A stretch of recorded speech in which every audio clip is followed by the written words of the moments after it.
Recibe muy amablemente el diputado nacionalista Pablo Audala y sí, como tú decías, se está realizando una denuncia penal y convocando al Parlamento a las autoridades de ANCAP por esta construcción de la gasificadora Gallago. Muchas gracias por recibirnos. ¿De qué se trata este tema? Bueno, la convocatoria del directorio de ANCAP en principio tiene que ver con las cifras que presentó la presidenta de ANCAP hace pocos días, que arrojaron una ganancia aparente, digámosle así, de 88 millones de dólares. Queremos saber cómo se descompone ese resultado económico. Cuando hablamos de ganancia aparente lo decimos porque en realidad ese es un resultado que esconde pérdidas y resultados antieconómicos de distintas áreas de la empresa, como el PORNA, los biocombustibles, la cuestión del gas natural también. Y en verdad obedece, creo que las propias autoridades lo confesaron, a las decisiones tarifarias del 2018, a los dos aumentos que se adoptaron en enero y en julio del año pasado, y sobre todo a la decisión de fin de año de no haber bajado los precios a los efectos de generar o maximizar esta ganancia. Yo creo que esa es la realidad material de las cosas. Por lo tanto, no es un resultado que debamos celebrar desde nuestro punto de vista, porque es concomitante a una realidad que enfrentamos los uruguayos todos los días, que son los precios más altos del continente. Una brecha además que tiende a agrandarse, a agravarse. ¿Qué quiero decir con esto? Que en verdad, más allá de que hoy se pueda exhibir un resultado beneficioso, entre comillas, está claro que seguimos pagando las consecuencias de la pésima gestión que se dio en los últimos años en ANCAP, que nos llevó a una empresa, a la situación de una empresa que estaba prácticamente quebrada, con patrimonio negativo y con 800 millones de dólares de pérdida. De todo eso queremos hablar con la presidenta de ANCAP y allí, por supuesto, está el tema de la regasificadora, porque Gallago perdió 20 millones de dólares el año pasado. Bien, antes de comenzar a pasar al otro tema, te quiero hacer una consulta a Soledad desde Pisa. Sí, cómo no. ¿Qué tal, Abdala? ¿Cómo le va? Buenos días, Hola. Soledad le habla. Abdala, explíquenos en una primera instancia, cuando hablan de denuncia penal contra la empresa que iba a gestionar esta regasificadora, Gallago, ¿a qué se refiere concretamente? ¿Contra quién es concretamente esa denuncia penal que acompaña a la oposición, no solo el Partido Nacional, el Partido Colorado, también estaría el Partido Independiente, entre otros? ¿A quién, contra quién exactamente se refiere la denuncia penal? Sí, efectivamente. Es una denuncia que vamos a llevar a la justicia. Los partidos que usted mencionó, más la Unidad Popular, los 4 partidos de la oposición que integramos la comisión investigadora. Y en verdad de lo que se trata es de llevar todos los antecedentes, todos los elementos que recabó la comisión investigadora sobre el tema de la regasificadora a la justicia.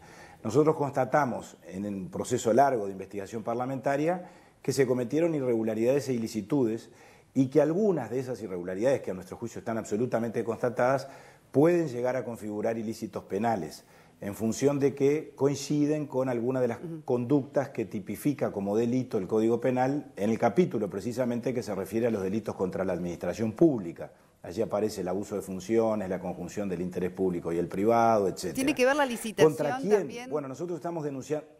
¿Tiene que ver también la licitación de la empresa contratada para la constructora, OAS, el famoso caso también del escándalo en Brasil? ¿Tiene que ver con eso también? Sin duda, ese es un tema central, Soledad. Hay distintos hechos de distinta significación y magnitud que eventualmente pueden configurar delito, pero el aspecto que usted menciona es el aspecto medular. OAS es una empresa corrupta, esa es la definición, está vinculada a todos los casos de corrupción en Brasil, y en el Uruguay fue beneficiada por el gobierno pasado y por Gallago, que era la empresa constituida a los efectos de construir la planta regasificadora, con 2 licitaciones. OAS fue la favorita, digamos, en principio para la construcción de la planta, que notoriamente fue un proceso absolutamente fallido, como todos sabemos, y además se le dio otro contrato a OAS en forma caprichosa y en forma directa y contra los informes técnicos incluso que recomendaban precisamente que eso no aconteciera porque OAS no reunía los requisitos de admisibilidad y porque además su propuesta no daba garantías desde el punto de vista técnico, también se le dio a OAS un contrato para la construcción de la conexión del gasoducto, es decir, el gasoducto que iría a unir la futura terminal que nunca se construyó con el gasoducto actualmente existente, el gasoducto Cruz del Sur que une al Uruguay con la Argentina. Notoriamente allí hubo un favoritismo, así lo calificamos nosotros, en forma antojadiza, inexplicable, y eso obviamente genera sospechas, porque se vincula con lo que usted recién insinuaba, es decir, con lo que en Brasil también estalló en cuanto a la eventualidad de que el gobernador de Minas Gerais, el señor Pimentel, en aquel momento hubiera hecho una gestión con el gobierno del presidente Mujica para obtener precisamente para OAS ese resultado. Rápidamente, ¿cuánto se viene perdiendo económicamente con todo lo que fue este proceso? ¿Cuánto viene perdiendo el Estado uruguayo en todo lo que fue este proceso económicamente? Bueno, el Estado uruguayo ya tiene perdidos o comprometidos 200 millones de dólares. Eso surge de los propios balances de Gas Sayago, por la vía de las capitalizaciones iniciales del dinero que puso UTE y que puso ANCAP, y por la vía de los pasivos que se contrajeron, obviamente con la garantía de UTE y ANCAP, porque Gas Sayago es una empresa del Estado uruguayo, los accionistas son ANCAP y UTE. Son 200 millones de dólares la cuenta. Y fíjese usted que es un aspecto, yo diría, hasta irritante. Hace 5 años que se detuvieron las obras de un proyecto que ya sabemos que no se hizo y no se va a hacer, y sin embargo Gas Sayago sigue funcionando, sigue pagando salarios, sigue asumiendo gastos de funcionamiento, y el año pasado, creo que algo dije antes, cuando hablamos del tema ANCAP, solo el año pasado perdió 20 millones de dólares, de acuerdo a las cifras que presentó la propia ingeniera Jara en la instancia que yo hacía referencia recién. Yo creo que esto es absolutamente insostenible, que los uruguayos ahora, ¿sigue funcionando? Una empresa que no sirve para nada. Sigue funcionando porque la idea es que... por lo menos como...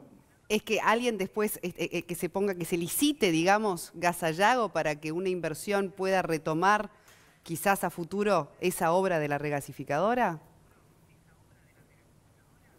Yo he oído eso, de que están pensando en ponerla en venta, Gas Sayago.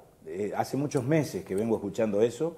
Esa es una instancia que hasta ahora no se ha concretado y con toda franqueza me parece absolutamente inviable, porque ¿quién va a venir a hacerse cargo de una empresa con pasivos tan altos que además lo único que ofrece es la posibilidad de construir una planta regasificadora en ese lugar, que yo creo que a esta altura quedó absolutamente demostrado, porque intentos ha habido de todo tipo y color, que es imposible construir una infraestructura allí, por las dificultades naturales que hay en esa zona de la Bahía de Montevideo, con las características además de un proyecto que yo creo que tenemos que asumir de una vez los uruguayos, y el gobierno debería asumir definitivamente lo que hasta ahora no ha asumido, que es un proyecto absolutamente inviable. Esa es la realidad que tenemos hoy. Se suponía que íbamos a tener la planta terminada en el año 2015. Estamos promediando el año 2019 y no hubo planta, no introdujimos el gas natural, y lo que tenemos, sin embargo, es lo que yo decía antes, las pérdidas y los recursos comprometidos en una empresa que fue un verdadero fracaso para los uruguayos. Bien, gracias. Abdala, Jime le va a preguntar ahora sobre otro tema que también es de nuestro interés, lo vamos a abordar esta mañana en el programa con una doctora que tiene que ver con la fibromialgia. Adelante, Jime. Con mucho gusto. Sí, muchas gracias, Sole. Pasamos de los combustibles a la salud, porque en minutos le contábamos, estaremos recibiendo a la doctora Alejandra Rey hablando de la fibromialgia. Les cuento que en el año 1992 la Organización Mundial de la Salud la reconoció como una enfermedad reumática que genera dolores crónicos en el cuerpo. Hay casos más leves, casos un poco más graves. Cuéntenos de qué se trata esta ley que se aprobó en diciembre y qué va a implicar.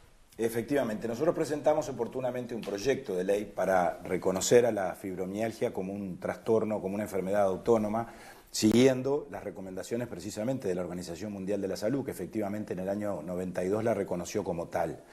Advertimos que es una enfermedad o un trastorno, una patología que padecen miles de personas en el Uruguay. No hay estadísticas precisas, pero sí hay estimaciones, y se estima que entre 50 y 90 mil uruguayos, y fundamentalmente uruguayas, porque es una enfermedad que tiene más bien rostro de mujer, no sé por qué, pero la padecen sobre todo las mujeres de mediana edad, también los varones, pero entre los 35 y los 55 años fundamentalmente, que implica, bueno, síntomas vinculados con dolores punzantes, crónicos, con fatiga persistente, mareos, dificultades de tipo muscular, y que notoriamente implica un padecimiento que no tiene cura definitiva, sino solo tratamientos paliativos. Era necesario reconocerla como tal y establecer determinadas obligaciones para precisamente su abordaje y su tratamiento. La ley establece, entre otras cosas, la obligación del Ministerio de Salud Pública de establecer programas, de capacitar recursos humanos, de divulgar la enfermedad, de llevar registros, porque precisamente no hay estadísticas. También hay normas protectoras en materia laboral y de seguridad social.